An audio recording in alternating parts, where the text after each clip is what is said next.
ada sebagian pendapat dokter kan tidak boleh menggunakan herba atau segala macam, apalagi minyak-minyak angin. Itu ada sebagian pendapat dokter tidak boleh.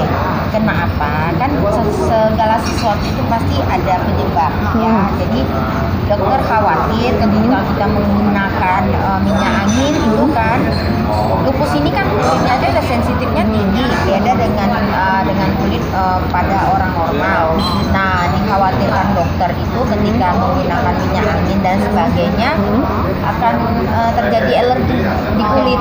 Nah, Odapus kalau sudah terjadi alergi di kulit sembuh bisa, cuman penyembuhannya itu tidak seperti orang normal pada umumnya. Nah, itu pendapat salah satu ahli kedokteran. Nah, ada pendapat dokter lain, silahkan saja kalau selagi itu tidak mengganggu lupusnya dan tidak terjadi alergi di tubuh kita. Tidak menimbulkan alergi itu ya. Jadi segala sesuatu itu kembali ke tubuh kita lagi, menerima atau enggak dengan zat-zat itu. Kalau saya ditanya, kadang-kala saya pakai juga. Kalau misalnya kondisi memang saya ingin pakai, saya pakai. Kalau saya lihat aman, saya lanjutkan. Tapi kalau saya lihat sudah tidak aman, ya saya hentikan. Berarti dia tidak bisa respon di tubuh kita akan terjadi alergi. Berarti kita nggak bisa menggunakan itu. Terus kalau misalnya ini ngomongin soal kulit dan alergi, belakangan ini sih saya perhatikan kalau misalnya setiap udah ada bekas luka, itu apa memang kita nih Odapus itu jadi kayak dia bisa meninggalkan bekas luka gitu ya? Oh nih kayak misalnya habis digigit nyamuk, terus kan kadang kita refleks kan kita garuk tuh, nanti kadang sampai luka atau apa, itu apa memang dia bisa meninggalkan bekas kayak bercak hitam atau misalnya bekas luka baret nih, apalagi kita yang piara kucing nih, karena suka main-main kan secara nggak sengaja ke baret gitu kan. Nah itu kalau saya perhatiin belakangan bekas lukanya itu meninggalkan kayak noda hitam, bekas-bekas hitam gitu. Ya. Itu apa memang seperti itu? Pada umumnya kan kayak saya bilang tadi, lupus itu kan memang gampang alergi ya. Tapi ada sebagian tidak alergi. Nah, kenapa setiap lupus misalnya kena baret atau kena luka itu gampang menghitam kadang kan, dan agak sedikit lama penyembuhannya, karena kan pigmentasi kulit kan hitam-hitam atau apa, kita kan kulit ari kita ini kan ada pergantian ini kulit, sel-sel kulit mati terus tumbuh lagi yang baru. Jadi itu memang selalu seperti itu. Nah, di lupus itu tidak seperti manusia pada umumnya ya, orang pada umumnya yang segampang itu bisa berganti sel-sel kulit matinya. Regenerasinya tidak secepat orang normal. Kita agak lambat. Tapi kalau penyembuhan bisa, ya saya bilang pelan-pelan. Beda dengan orang yang normal. Karena kalau orang yang normal pergantiannya itu cepat. Jadi cepat pergantian sel kulit mati dengan sel kulit baru itu lebih cepat. Nah, kalau kita tuh memang agak lama, karena satu proses dalam tubuh kita ini kan segala sesuatu pekerja, maksudnya dalam tubuh kita ini kayak seperti jantung, ginjal, itu kan ibaratnya mereka punya kerja masing-masing. Nah, termasuk juga di kulit juga punya kerja. Jadi karena kita lupus ini, mereka tuh agak melambat. Kenapa? Karena penyakit kita ini kan autoimun. Imunnya kan udah agak melemah atau bahkan tidak ada. Jadi segala sesuatu yang di dalam tubuh kita yang harus bekerja itu tidak seperti orang pada umumnya yang bisa cepat. Kita tuh bisa tapi agak lambat. Karena prosesnya semua itu di dalam tubuh kita itu perlambatan pekerjaan. Jadi kayak saya bilang tadi, kalau untuk orang normal misalnya kena baret atau apa, mungkin sebentar sudah hilang, bisa kembali lagi ke kulitnya. Kalau kita memang butuh waktu, karena kan karena lupus kita tadi, jadi segala sesuatunya itu pekerjaan itu agak melambat. Tapi nggak usah khawatir, ketika lupusnya sudah mulai tidak aktif atau sudah mulai dikategorikan ini ya tidak flare lagi, atau dia sudah apa ya, remisi, Remisi. dia akan seperti ini lagi orang pada umumnya ya. Jadi nggak usah khawatir Mbak Meg, itu pasti akan bisa diatasi. Cuman agak lama aja. Ya, yang penting sekarang ini kita harus menjaga imun. Karena ketika imun kita oke, segala sesuatu dalam tubuh kita itu akan bekerja dengan pada waktunya dan pada apa mestinya gitu kan. Seharusnya dalam waktu sekian selesai, dia akan seperti itu karena imun kita sudah mulai terjaga. Nah, jadi nggak usah khawatir. Memang pada umumnya, apalagi lupus dengan kulit ya, dicolik kulit. Nah, lama. Kalau udah lupus dengan kulit itu pasti agak lama, koreng-korengan kayak sisi ular ya, kadang buka semua ya. Nah itu, sebenarnya lupus dengan kulit itu lebih gampang disembuhkan. Ini para medis ya, para dokter yang menyatakan, bukan saya. Maksudnya dokter menyatakan, dokter itu lebih senang lupus itu dengan kulit karena apa? Dia hanya terpapar bagian kulit, jadi dokter bisa langsung melihat kondisi. Lebih kelihatan ya, lebih bisa dipantau ya. Beda dengan orang yang lupus yang udah bagian dalamnya kena kan ya, kayak ginjal, paru, jantung. Nah itu dokter itu memang mesti harus melakukan X-ray atau USG atau ronsen atau segala macam ya, baru kelihatan. Nah kalau kulit kan dokter sudah lihat ini jadi penyembuhan dengan distoid itu lebih gampang dibanding dengan lupus yang sudah mengenai organ di dalam tubuh. Nah, proses recovery-nya lebih gampang dipantau ya. Nah, tapi kadang-kala lupus dengan kulit lebih, kalau kita lihat lebih mengerikan karena bentuk fisik. Karena fisiknya kan kelihatan tuh bahwasanya apa ya, kadang kayak monster ya, kayak monster. Nah itu pernah terjadi sama Mbak Lising ya, si Nuna gitu. Nah bentuknya kayak monster. Dibanding dengan lupus kita nih, kita kan nggak dicoid ya, kita lupusnya memang yang udah nyerang ke organ tubuh. Casing bagus ya. Casing kita tuh casingnya bagus gitu. Tapi begitu dibuka, waduh udah onderdilnya udah mulai ini hancur. dia, udah mulai lepas-lepas. Ya, jadi seperti itu. Jadi kita sebenarnya lupus dengan kulit itu lebih gampang penyembuhannya. Jadi sebenarnya yang penting kita adalah menjaga imun. Ketika imun kita bisa terjaga, otomatis semua kerja dalam tubuh kita itu akan sesuai dengan dengan apa ya, dengan kerjanya, dengan time-nya, dengan waktunya. Jam sekian beres, jam ini gitu. Jadi yang penting imun terjaga, aman semuanya. Karena memang kita kuncinya memang di imun ya, karena autoimun ya. Jadi semua permasalahan tuh pasti munculnya dari imun. Benar. Oke. Ini ada satu pertanyaan yang mungkin bakal dipertanyakan dengan banyak teman-teman yang usianya masih kategori muda, masih 30 ke bawah. Kan kita ini odapus cenderung bakal punya potensi besar untuk menopause dini, ya benar kan? Nah itu ada ciri-cirinya nggak sih? Untuk yang kita yang menopause karena lupus? Ada. Itu sebenarnya ada. Jadi jangan. Kemarin ada satu kasus teman kita, tiba-tiba dia memang sudah di dokter ya. Kamu itu sudah menopause. Nah dia sampai bilang, dok saya kok nggak tahu kalau saya menopause. Ada, cuma dia nggak aware ya dengan tubuh dia gitu. Semua itu sudah dikasih tanda-tanda. Dari mulai fase haid kita itu sudah tidak teratur. Bisa 1 bulan 2 kali. Bisa berapa bulan nggak dapat. Setiba dapat buntut. Nah itu kan berarti sudah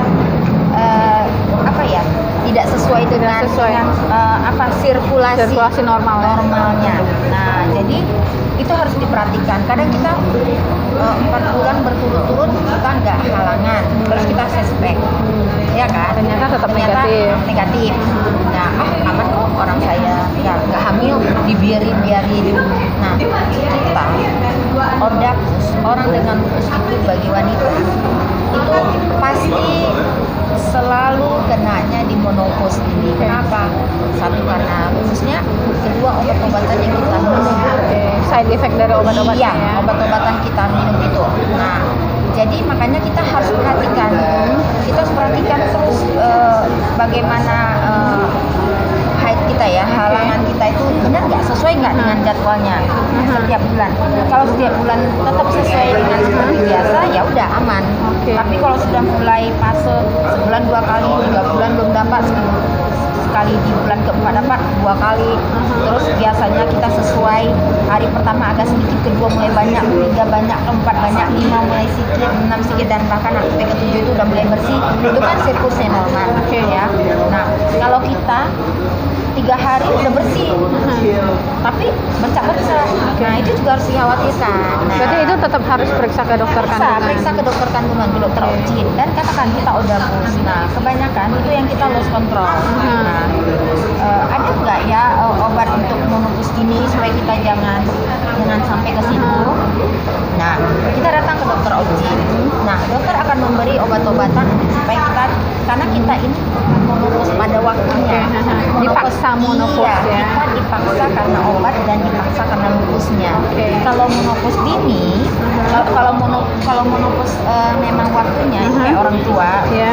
kadang kan di atas 50 ya, atau di atas 60, bahkan di bawah 50 kadang ada juga. Nah, itu memang udah waktu dia gitu. Nah, itu sulit untuk kita mengobatinya. Tapi kalau menopause dini karena obat-obatan, dokter obgyn itu punya treatment sendiri untuk kita. Jadi kita harus datang ke dokter obgyn, tanyakan kenapa dok gitu. Nah, mudah-mudahan itu bisa diatasi supaya kita tidak terjadi menopause dini. Nah, Jadi pada intinya, walaupun itu normal terjadi dengan odapus, kita tetap harus memeriksakan diri, gitu ya. ya pasti harus ke Oke. dokter kandungan ya, karena kita khawatirnya kalau bisa jadi itu bukan monopause dini. Oke. Bisa jadi itu ada penyakit lain, manifestasi dari dari lupus. Banyak nih, ada yang kista, ada yang pembengkakan sel Rahim telur atau ya, rahimnya gitu kan, bermacam-macam. Ada yang polip, jadi itu macam-macam ya. Jadi kalau sudah terjadi seperti itu, baiknya kita ke dokter.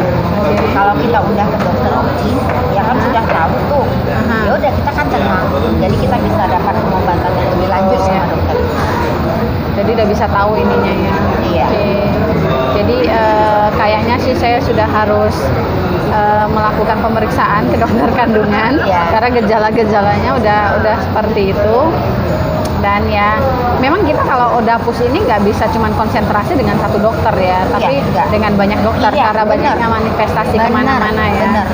Kadang banyak teman yang nggak tahu gitu, Oh, jadi iya. disangka teman-teman yang lain kalau misalnya udah lupus ya udah berobatnya itu ya cuman ke dokter lupus, padahal kan lupus ini juga menyerang kemana-mana atau Iya. berdampaknya juga kemana-mana. Otomatis lebih bagus kita ke ahli yang khusus, spesialis tapi yang ngerti lupus gitu Iya, kan ya. karena itulah kan Cinta Kuku membuat dokter keluarga, Iya. kan, dokter keluarga Cinta Kuku. Jadi semua dokter yang berperan dalam tubuh kita, si lupus tadi, ya jantung, ya ginjal, semua kita ada dokternya ya. Kandungan, tulang, segala macam kita ada dokternya. Dan yang kita rekomen yang Iya. memang dia mengerti tentang lupus. Jadi kita nggak pening lagi, Iya. nggak shopping dokter lagi. Kita sudah tunjuk dokter-dokter yang mengerti dengan kondisi lupus kita. Ya. Betul. Jadi memang kalau dibilang banyak biaya ya memang udah apa ya, kayaknya memang udah jalurnya gitu ya Oni ya. Memang udah takdirnya lupus ini dia banyak menyerang kemana-mana, ya itu yang udah dijaga aja dia masih bisa manifestasi ya. Iya. Apalagi yang kalau kurang paham, kurang belajar, kurang ngerti ya, itu bakal lebih banyak lagi ininya ya. Sebenarnya kalau dibilang lupus ini itu semua pasti berawal dari yang awal sekali di sini. Kenapa yang sudah menyerang ke seluruhnya? Itu karena kita nggak care. Oke. Kemarin si lupus itu udah kasih warning, udah kasih tanda-tanda. Cuman kitanya yang nggak aware. Makanya Cinta Kuku kan selalu edukasi ke masyarakat, ke mahasiswa tentang tanda-tanda lupus. Nah, kalau kita udah mengerti tentang tanda-tanda lupus itu akan bereaksi itu kan dari hal level terkecil dulu, terendah. Kalau kita udah belajar tentang lupus, kita nggak akan sampai lupusnya itu menyebar ke seluruh sistem organ lainnya. Karena apa? Dari yang awal kita udah paham, kita udah ke dokter, dan dokter itu udah mengerti tentang lupus. Jadi bahkan ada lupus yang awal terdeteksi itu bisa berhenti obat. Ada beberapa kasus ya seperti itu bisa berhenti. Nah, karena apa? Dia aware, dia belajar, dia ini dia, jadi dia tahu tanda-tanda lupus itu ada. Nah, kadang masyarakat kita kan selalu kasih edukasi tentang lupus, mereka masih seperti ini ya. Ya udah kan kita punya, kan kita nggak ada di sekeliling kita atau keluarga kita kan nggak ada, ya udah nggak apa-apa, deh kita belajar itu. Nah, mereka tuh lupa efek dari lupus yang nggak terdeteksi dari awal seperti ini menyebar keseluruhan gitu, dan akhirnya akan menyita perhatian, terus menyita waktu, terus konsumsi dana yang banyak, kita finansial kita juga lebih banyak terkuras gitu. Padahal dia dari awal sudah ada, cuma kitanya nggak care. Dan jeleknya lagi sih ya, kalau yang dari lupus ini dia ngasih sinyalnya udah jangka waktunya lama ya. Iya. Ngasih sinyal misalnya dari satu simptom sih, satu gejala bisa ngasihnya itu berulang kali dalam setahun. Benar. Muncul lagi gejala kedua tuh nanti bisa bertahun lagi. Dan kacaunya nanti karena orang nggak ngerti, nggak aware, berobatnya ke dokter yang kurang tepat. Jadi terlanjur terlanjur basah gitu ya.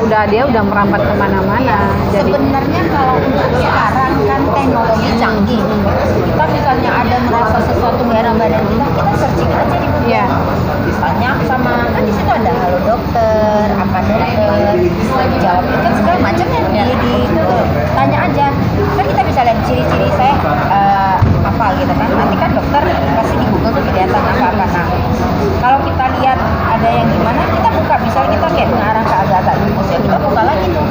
Kan banyak tuh apa lupus ya, penjabaran lupus itu banyak. Ya, banyak. Terus kalau masih kurang paham juga, kita lihat lagi seluruh Indonesia itu ada komunitas ya, ada yayasan tentang lupus atau tentang autoimun ya. Kalau lupus itu kan yang udah lebih kalau kita bilang abangnya dedengkotnya autoimun ya. Lupus udah dedengkotnya yang udah level paling atas autoimun. Autoimun kan banyak macam ya. Ada yang ITP, ada segala macam. Nah, kita bisa lihat itu, kita bisa buka di Google, kita lihat, kita misalnya di daerah mana, Medan, ya udah bukan Medan, ada Cinta Kuku, di Jakarta ada YLI, di Bandung ada Samsi Duha, di Jogja ada Oma Kuku Jogja, kan macam-macam ya.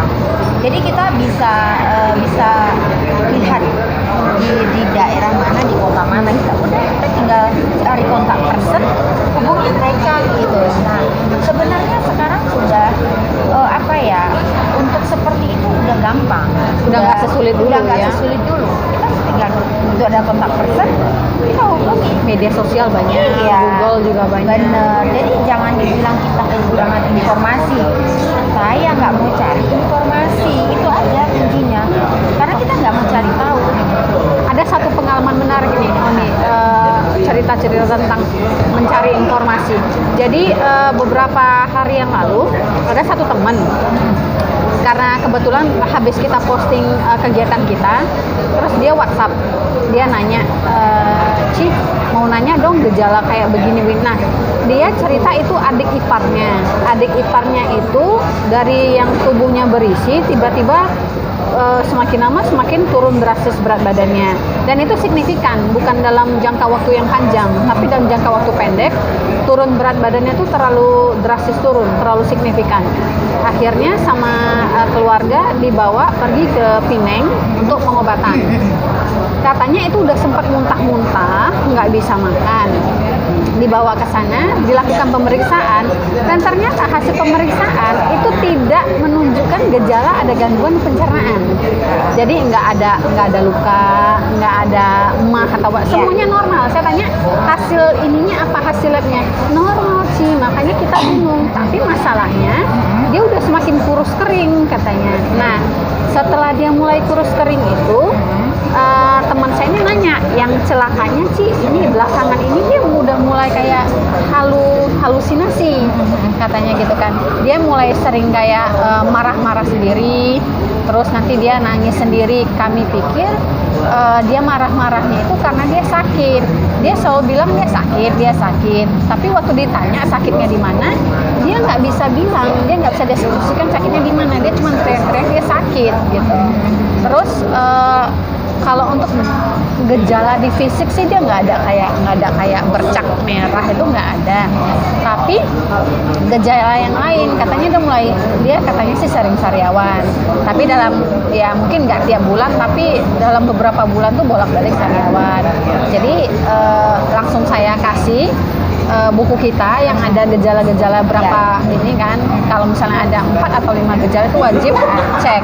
Dipikir mereka cek darah itu bisa cek yang biasa tuh kan, saya bilang nggak bisa, dia harus ada satu cek yang memang diharuskan untuk tahu itu dia sampai di mana autoimunnya, atau memang dia kena autoimun dan itu sampai di mana.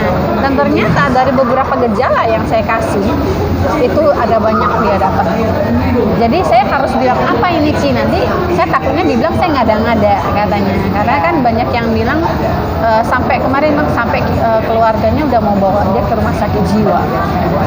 Nah itu pengalaman dari situ tuh ya. Begini, tidak semua dokter paham tentang kenapa, makanya kan kita tuh dibilang ini ya, penyakit anjing gila, seribu wajah, penyakit siluman, karena kita bisa berubah-ubah bentuk. Ya seperti itu, karena dokter itu tidak paham tentang lupus.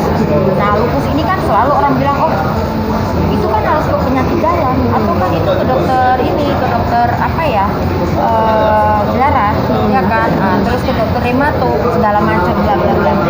Ya memang benar, berawal kan itu kan dari dokter penyakit dalam atau dokter remato, ya benar. Nah kalau dibilang lagi lupus itu sebenarnya udah penyakit awam ya, penyakit kuman lagi, karena memang saya kan pernah ini, kebetulan kan keluarga saya semua anak saya mahasiswa kedokteran, adik saya dokter, suami dokter, jadi saya suka buka-buka buku mereka.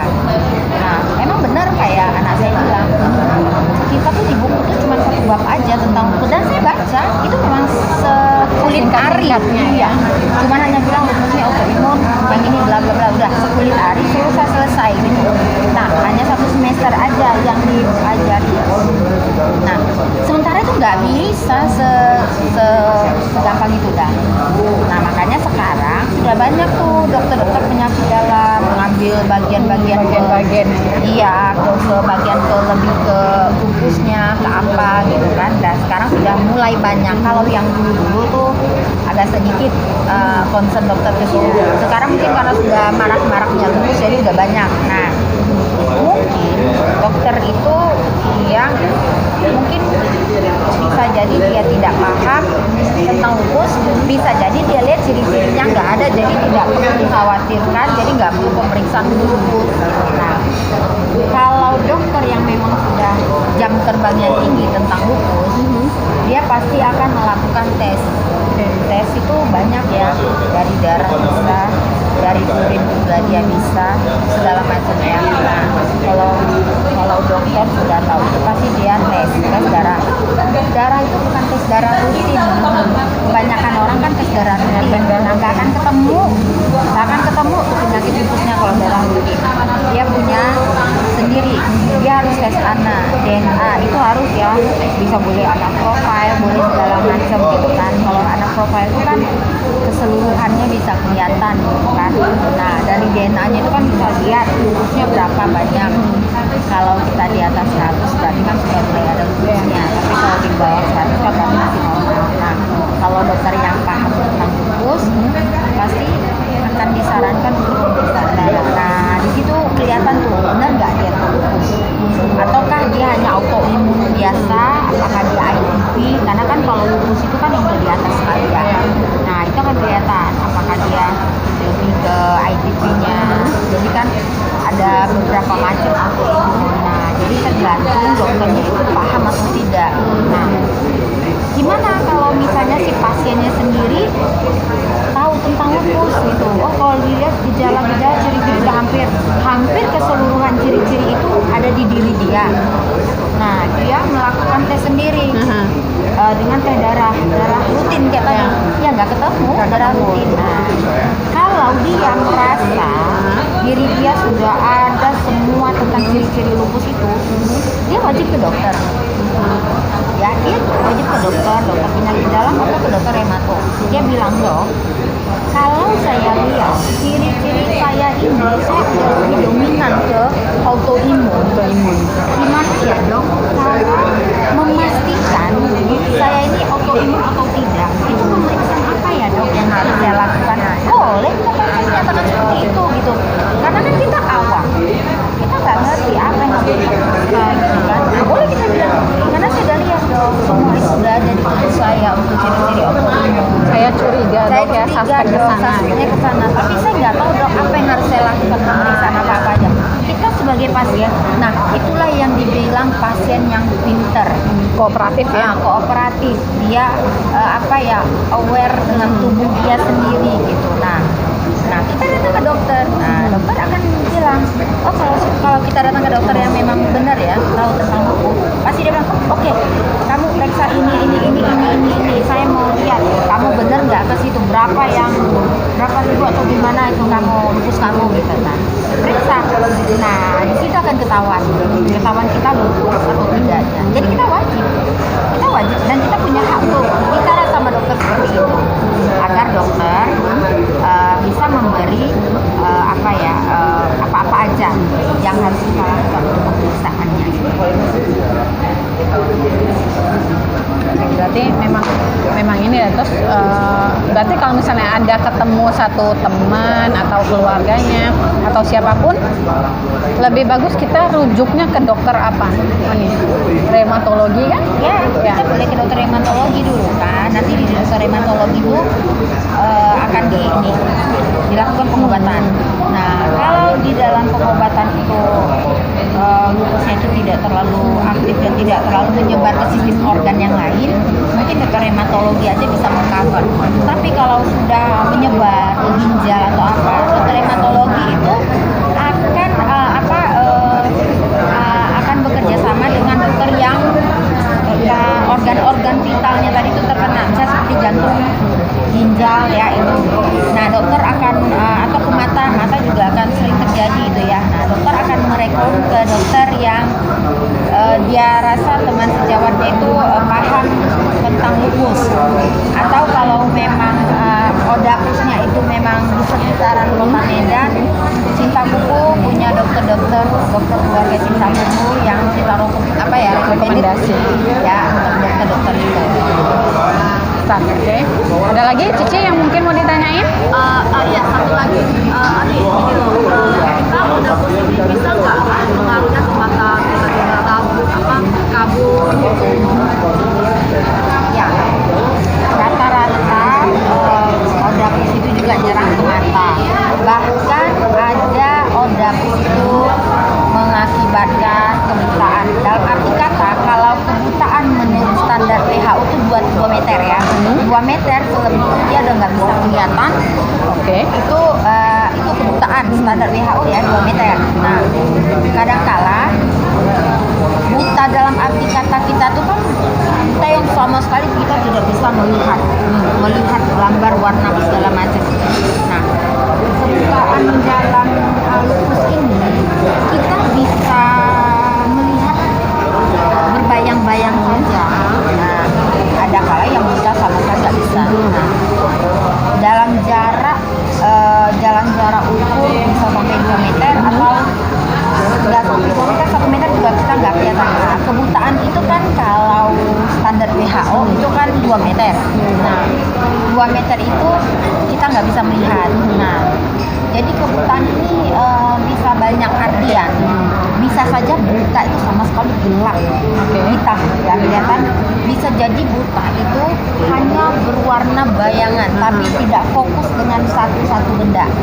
Nah, berarti dia maksudnya berbayangnya itu dia menyatu, bayangannya menyatu. Tapi kita tidak bisa lihat, tidak bisa dipisahkan benda. Oke, jadi nyatu dia gitu ya. Nyatu, berwarna bayang. Ada yang blur hitam semuanya. Iya, Ya kan? iya. Nah, jadi benda berbayang. iya berbayang. Kalau yang kayak berkabut gitu ini juga nggak sih? Yoni? Itu kalau salah kabut satu. bukan buta, maksudnya. Bukan kabur, dia kayak berkabut, dia nggak abu-abu, nggak berbayang, tapi kita masih bisa nih ngelihat orang. Cuman di depan mata kita ini kayak ada kabut gitu ya? kabut-kabut Nah, gitu. itu kan kita nggak jarak 2 meter. Kalau standar WHO itu kan 2 meter kebutaan. Nah, kita kan sekarang sesuai dengan ini ya, SOP kesehatan gitu kan. Nah, 2 meter gitu.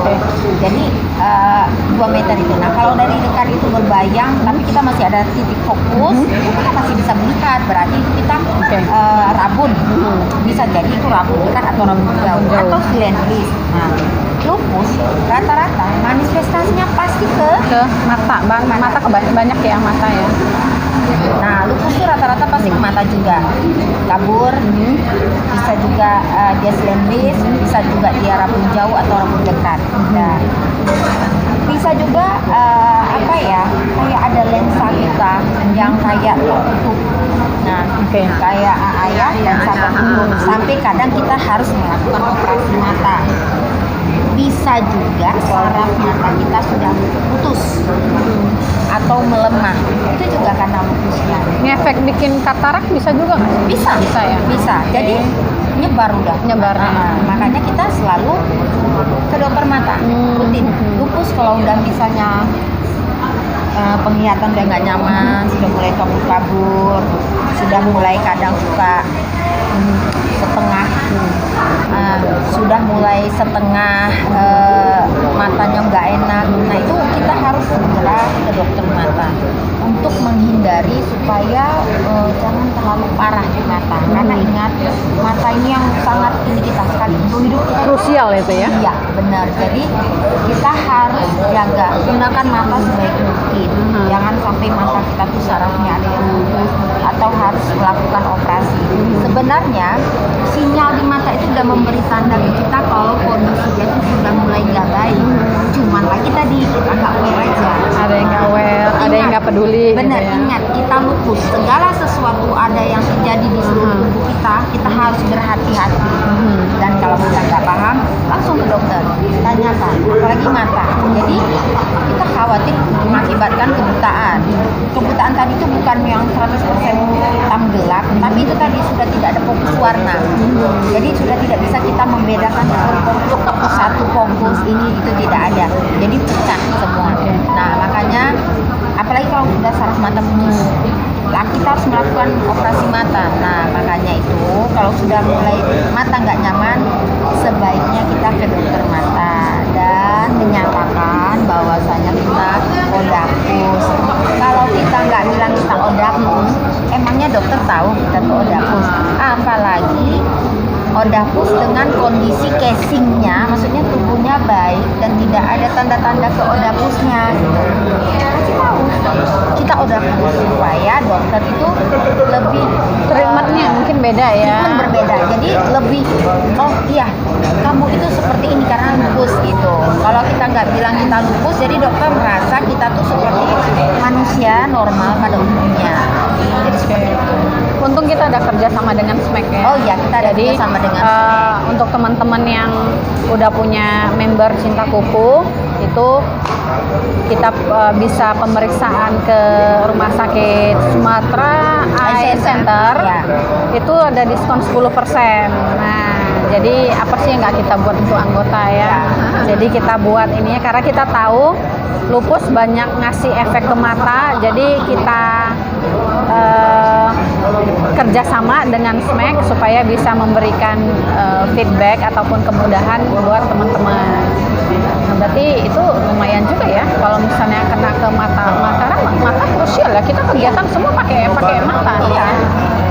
Oke. Jadi mungkin ada yang lain, Miss Dev, itu aja. Oke, pertanyaan saya juga sepertinya udah cukup untuk kali ini. Jadi mungkin kita bisa lain kali kita bisa sambung. Jadi buat teman-teman yang mau bertanya bisa chat ke kita ataupun komen-komen di kolom komentar untuk pertanyaan yang pengen ditanyain.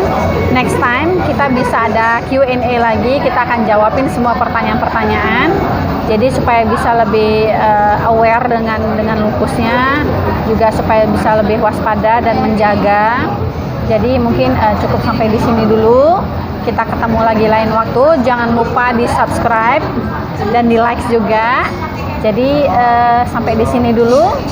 Kita ketemu lagi lain waktu. Jaga kesehatan dan tetap semangat. Oke, sampai jumpa teman-teman. Ciao.